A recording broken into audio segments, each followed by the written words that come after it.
Bonjour à tous et à toutes. Aujourd'hui, nous allons voir la fonction dateInPeriod. C'est une fonction temporelle qui permet de calculer des données dans un espace de temps qu'on va définir avec une date de départ, un nombre d'intervalles et une périodicité d'intervalle. Pour faire un exemple qui soit concret, là, je souhaiterais calculer la moyenne des 28 jours précédant les 7 derniers jours. Je m'explique. Ici, vous voyez, j'ai mis un fil sur la date 19 février au 23 janvier. Donc là, je pars du 23 janvier jusqu'au 19 février. Donc, si je regarde ce petit schéma, le 19 février, on est là. Si je recule de 7 jours, j'arrive au 12 février. Et si je recule de 28 jours, j'arrive au 16 janvier 2014. Donc moi, ce que je souhaite, en fait, c'est pas calculer cette semaine-là, c'est calculer toujours les 4 semaines, mais qui précèdent les 7 derniers jours.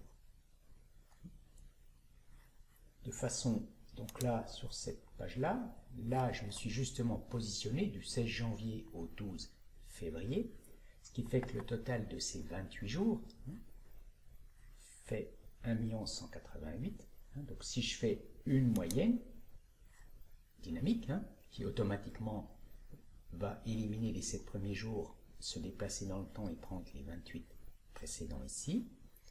Si je fais le numérateur, je devrais récupérer 1 188 000 que je diviserai par 28 jours, puisque 4 semaines fait toujours 28 jours. Si elle ne vend que les jours ouvrés, pour faire la moyenne, je diviserai par 20. Donc 4 fois 5, 20.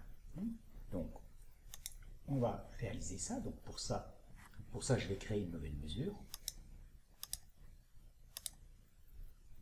Donc, moyenne des 4 dernières semaines, par exemple,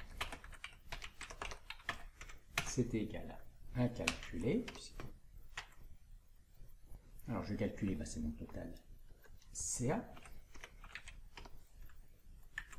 Point virgule. Et c'est là que je vais faire intervenir la fonction dateInPeriod. Donc, comme beaucoup de fonctions temporelles, le premier paramètre date, c'est la colonne date de la table calendrier, donc dim date de date. Point virgule. Donc là, il me demande l'intervalle, la date de départ. Donc moi, ma date de départ, en fait, c'est le 12 février ici. Mais pour l'instant, je suis positionné sur le 19. Donc, pour récupérer le 19, je vais utiliser la fonction max de dimdate. Donc, si je prends max de dimdate de date, là, il va prendre le contexte de filtre à chaque fois et il prendra donc, par rapport à ça, la plus grande date, donc le 19 février. Donc, moi, je ne veux pas le 19, je veux le 19 moins 7, mais il suffit qu'ici, je mette moins 7, ça me donne ma date de départ. Et après, je vais me déplacer de 28 jours. Donc, tout simplement, nombre d'intervalles, moins 28, point virgule, et je vais me déplacer en jours, donc D. Et je ferme la parenthèse de mon dateInPeriod et la parenthèse de ma mesure. Je valide, et je pose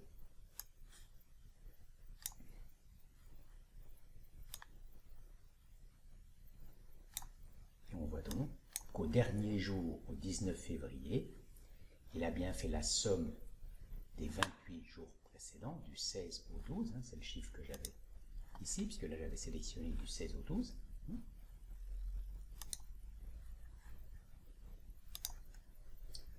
Donc si je veux une moyenne à proprement dit, il suffit que je divise donc, je reprenne ma mesure maintenant,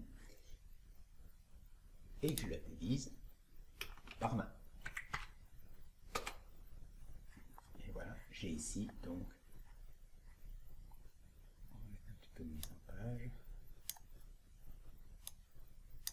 ma moyenne sur donc les 4 semaines décalées d'une semaine par rapport à la date courante.